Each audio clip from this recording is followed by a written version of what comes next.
भरत जी निषाद राज जी के साथ मिलके उस सायंकाल में उन स्थानों पे जाते हैं जहाँ राम जी ने पदगमन किया और प्रेम पूर्वक निषाद राज जी भरत जी के साथ हाथों में हाथ लेके उन समस्त जगह लेके जाते हैं और सभी कहते हैं कि कहाँ इलहु जीवन लाभो और भेटो राम भद्र भरी बाहु। कि निषाद राज उन परम धनियों में से हैं जिन्हें मेरे प्रभु गले लगाते हैं। परम धनी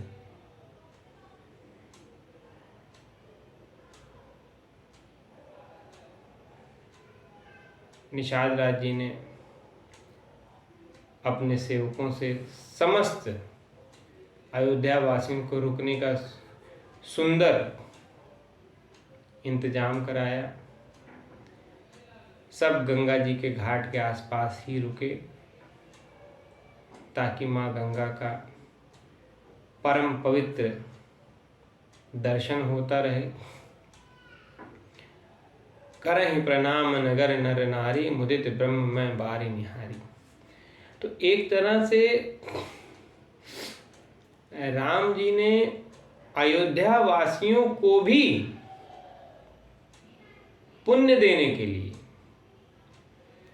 क्योंकि प्रभु ने कहा ना कि प्रभु स्वयं तो हैं अयोध्या में, लेकिन तीर्थों का दर्शन करना भी प्रभु की एक भक्ति है। तो इस हेतु से मेरे राम जी ने समस्त अयोध्या वासियों को तीर्थ भ्रमण कराया। हम तीर्थ क्यों जाते हैं? भगवान से मिलने के लिए। यहाँ भगवान स्वयं तीर्थ में गए हैं, अब भक्तों को तीर्थ बुला रहे हैं कि भगवान तीर्थों को तो पावन कर ही रहे हैं और भगवान के भक्तों को बुला के तीर्थों को भी विशेष पावन पवित्र बना रहे हैं। सब राम जी के लिए व्रत उपवास कर रहे हैं, सबका नियम निभ रहा है। भरत जी सबके डेरे में जाते हैं, जो जहाँ रुका सबकी देख रेख करते हैं, क्योंकि सबके मन में शंका ऐसा ना हो कि हमको राम जी की तरह भरत जी छोड़ के चले जाए। सबके मन की शंका मिटाने के लिए भरत जी सबकी सुध लेते हैं और सबको आश्वस्त करते हैं हम लेके चलेंगे राम जी के पास। आप ये मत सोचो कि हम यहीं गंगा पार न छोड़ के चले जाएं सबको, हम पूरी व्यवस्था से चलें। जहाँ तहाँ लोगन डेरा कीना भरत सोध सब ही कर लीना। भरत जी एक एक व्यक्ति के पास जाके, क्योंकि सब क्या है, राम प्रिय है, राम के प्रेम में सब जा रहे हैं, इस हेतु भरत जी सबके पास जाते हैं, हर एक व्यक्ति के पास। समस्त माताओं का सत्कार करते हैं और जब उस स्थान को पहुंचते हैं जहां पे मेरे प्रभु रात विश्राम किए थे, उस परम पुनीत अशोक वृक्ष जहाँ शिशुम्पा पुनीत तर रघुपत क्रिय विश्राम अति स्नेह भरत कीन्हु दंड प्रणाम। भरत जी ने दंडवत होकर उस स्थान को प्रणाम किया और फिर प्रभु की कुश की आसनी देख के भरत जी का मन दुखित हो गया। भरत जी ने उस स्थान का जहाँ भगवान सोए थे वहाँ की प्रदक्षिणा की, भगवान के चरण कमल के निशान जहाँ जहाँ पड़े थे उनकी रज लेके आँखों में लगाई और माँ पराम्बा जगत जननी जानकी जी के कुछ स्वर्ण बिंदु जो गिर गए थे उनको माँ का आशीर्वाद समझ के सर पे रख लिया।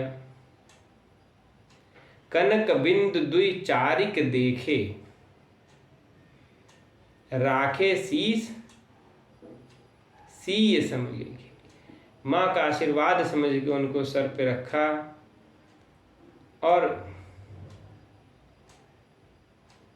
यह बात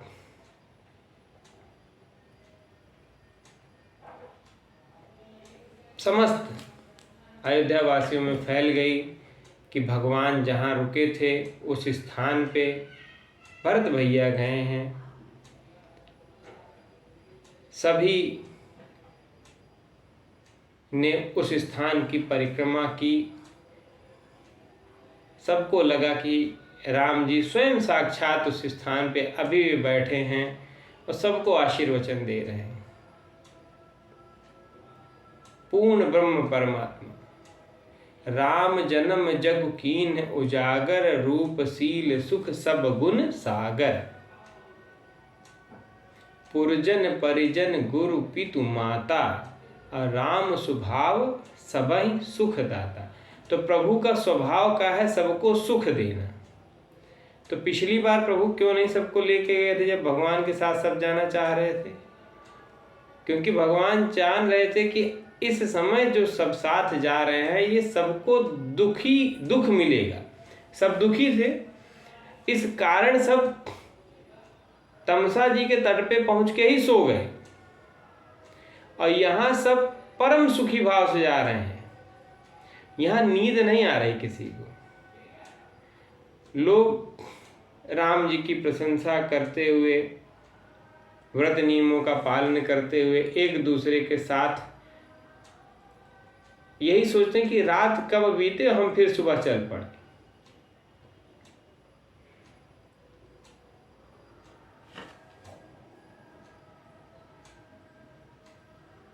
भरत जी निषाद राज जी के साथ हाथों में हाथ डाल के घूमते हुए बार बार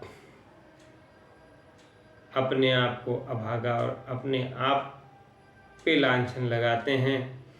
और तब निषाद राज जी को जब नहीं रहा जाता है तब निषाद राज जी कहते हैं कि सुन सप्रेम समझाओ निषादु, नाथ करे कत बादि बिसादु।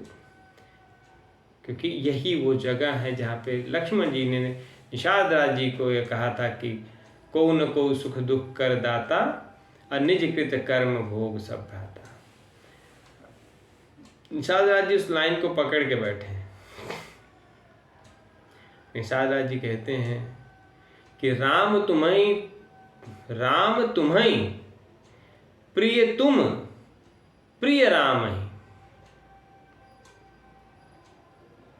हे भरत जी, राम जी आपके परम स्नेही हैं और जितना आप राम जी को प्रेम करते हैं उतना ही वह भी करते हैं। यह निर्दोष दोष विधि बामहि। ये जो विधि ने आपके ऊपर बिना कारण दोष लगा दिया है उसको अपने हृदय में मत रखें। क्यों? भरत भैया कहते हैं कि निषाद राज जी आप तो कह रहे हैं सही, लेकिन क्यों न रखें? आखिर लगा तो लांछन मेरे माथे पे ही है। तब निषाद राज जी कहते हैं कि भैया लेकिन आपके लिए तो राम जी की ही आज्ञा सब कुछ है ना। दुनिया क्या कहती है इससे तो फर्क नहीं पड़ता आपको। आप तो केवल राम जी की आज्ञा पे चलते हैं और राम जी तो आपसे परम प्रसन्न है। भरत भैया कहे कैसे? तब निषाद राज जी कहते हैं कि क्योंकि उस रात में था जब भगवान यहाँ रुके थे, उस पूरी रात मैंने रात्रि जागरण की है। तेहि रात पुण्य पुण्य करहि, प्रभु सादर सराहना रावरी। कि उस पूरी रात बार बार प्रभु ने आपकी बड़ी सराहना की। तुलसी न तुम सो राम प्रीतम कहूँ हूँ सही कही। आपके समान अतिशय प्रिय राम जी के हृदय में कोई है नहीं। मैं बैठा था रात भर, मैंने आपकी ही कथा सुनी है राम जी से। तो आप क्यों मन में ऐसा सोचते हैं कि भगवान हमको अपनाएंगे कि नहीं अपनाएंगे? संकोच का कोई विषय नहीं है। आप विश्राम करें, क्योंकि प्रभु ने भी यहाँ विश्राम किया था। आप विश्राम करें, सुबह हम चलेंगे और प्रभु आपको अपनाएंगे। इस प्रकार भरत जी ने फिर समस्त डेरे में जाके सबकी सुध ली और सबने रात्रि विश्राम किया। अगले दिन सुबह सबको गंगा जी पार उतार के भरत जी आगे बढ़े और पुनः भरत जी पैदल चलने लगे।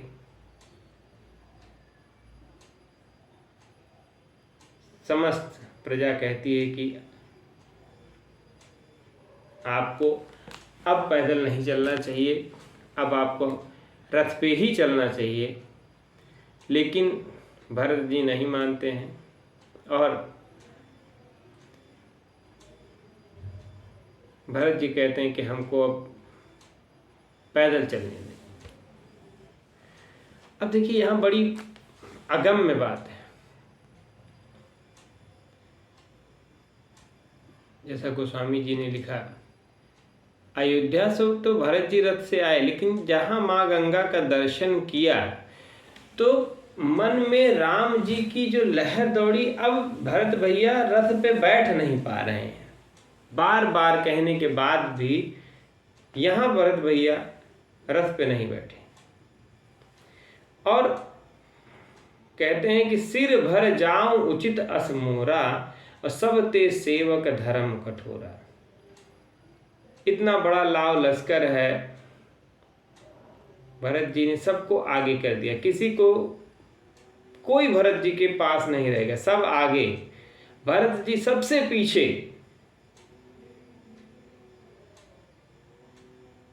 सबसे पीछे चल रहे हैं निषाद राज जी के साथ। और देवता जैसे कह लें कि इस समय परीक्षा ले रहे हैं। क्यों? क्योंकि तीसरे पहर चलते चलते भरत जी जाके पहुंचे कहाँ? प्रयागराज। कहत राम सिय उमग उमग अनुराग। प्रेम में हिलोरे लेते हुए भरत भैया पहुंचे और पैर में छाले लेके पहुंचे। गोस्वामी जी लिखते हैं कि झलका झलकत पायन कैसे, पंकज कोश ओस जन कन कैसे। जैसे ओस की बूंदें होती हैं, इस तरह से ओस की बूंदें की तरह पांव में छाले पड़ गए हैं चलते चलते। और जब समस्त समाज को, माताओं को, मुनिवर को पता चला कि भरत भैया आज फिर पैदल चल के आए, तो सब दुखित हो गए।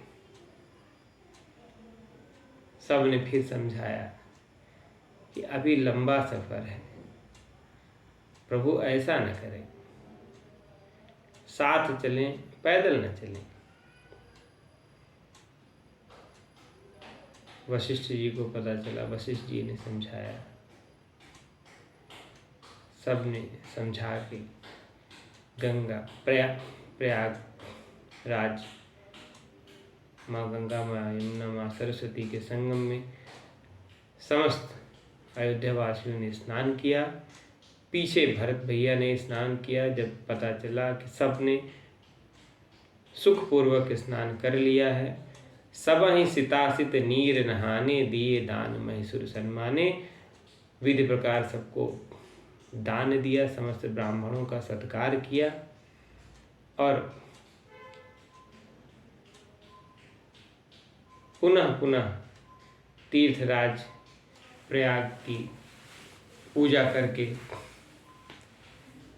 कहते हैं भरत भैया, मांगहु भीख त्याग निज धर्मु।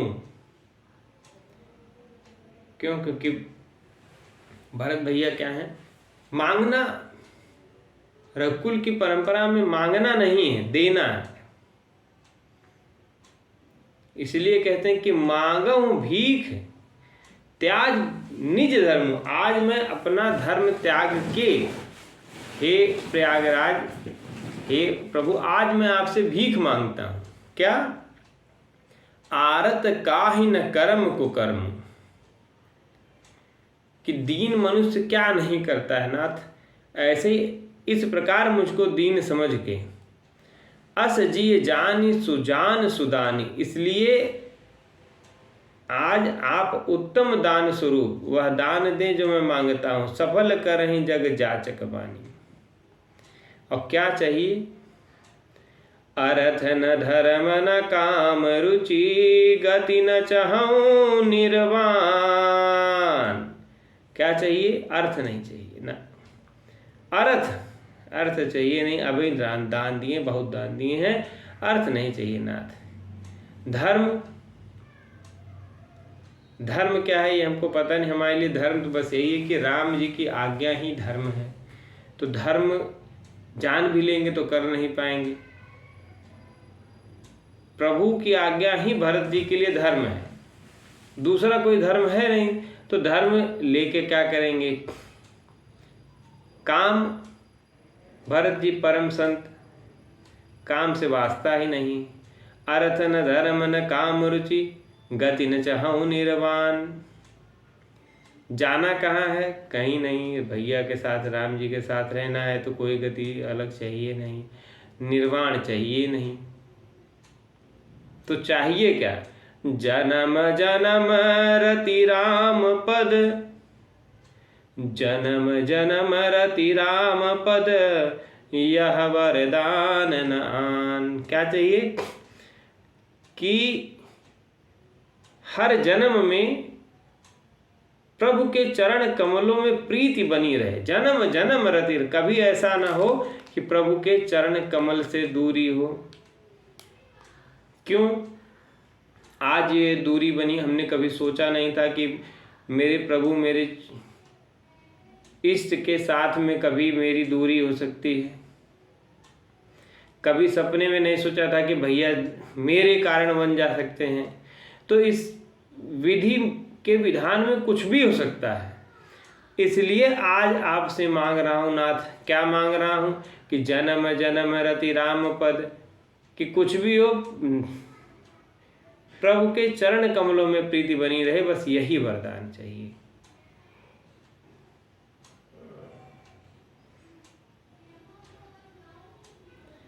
फिर उन्होंने कहा कि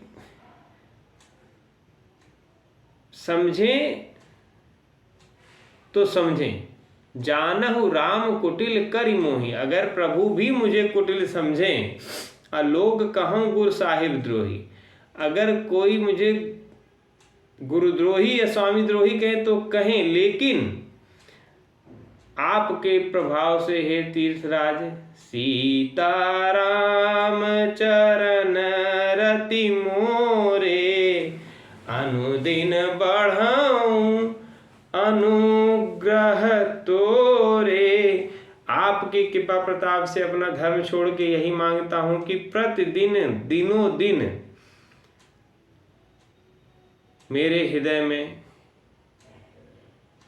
माता सीता, माता जगत जननी जगदम्बा, भैया राम जी के चरण कमलों में प्रीति बनी रहे। बस यही चाहिए नाथ, और कुछ नहीं चाहिए, यही चाहिए बस। इस प्रकार तीर्थराज से विनय की और तीर्थराज जी ने सुंदर वरदान दिया कि तात भरत तुम सब विधि साधु, राम चरण अनुराग अगाधु। कि हे भरत तुम सब विधि से साधु ही हो, परम कार्य साधते इति साधु। तुमने राम जी को अपने हृदय में धारण कर रखा है, तुम साधु हो। बादि गलान करहु मन माही, तुम सम राम को प्रिय नहीं। आप उससे ज्यादा राम जी का प्रिय कोई है ही नहीं। आप यह बात मन में निकाल दें कि आपकी वजह से या आपका कोई दोष है इसमें। जब इस प्रकार की तीर्थराज प्रयाग ने अपनी वाणी से उद्घोषणा की, तन पुल क्यों ही हर्ष सुनी, बेगी बचन अनुकूल, अब भरत धन्य कहीं धन्य सुर, हर सही बर सही फूल। तब जाके समस्त तीर्थवासियों ने भरत जी की भूरी भूरी प्रशंसा की और देवता फूल बरसाने लगे। तीर्थराज प्रयाग की महिमा देखिए। अब भरत जी यहाँ से चित्रकूट तक परम अनुकूल होके चलेंगे। इसके बाद भरत जी के चरणों में छाले नहीं पड़े। देवता जो फूल बरसाएं, यह फूल बरसते ही रहेंगे। प्रमुदित तीरथ राज निवासी, बै खानस बटु गृही उदासी, करहीं परस्पर मिली 10 पांचा, भारत सनेहु शील सुचि साचा। जब तीर्थराज जी ने भरत जी के प्रेम की उद्घोषणा की तो समस्त जग मंगल हो गया। सबके मन में विश्वास था कि भरत जी का इसमें कोई हेतु नहीं है। लेकिन अब टेक पे कौन है? टेक पे मेरे तीर्थराज, मेरी माँ गंगा, त्रिवेणी संगम। जब सब भरत जी की प्रेम की और न्याय की दुहाई देने लगे, तब जग मंगल हो गया।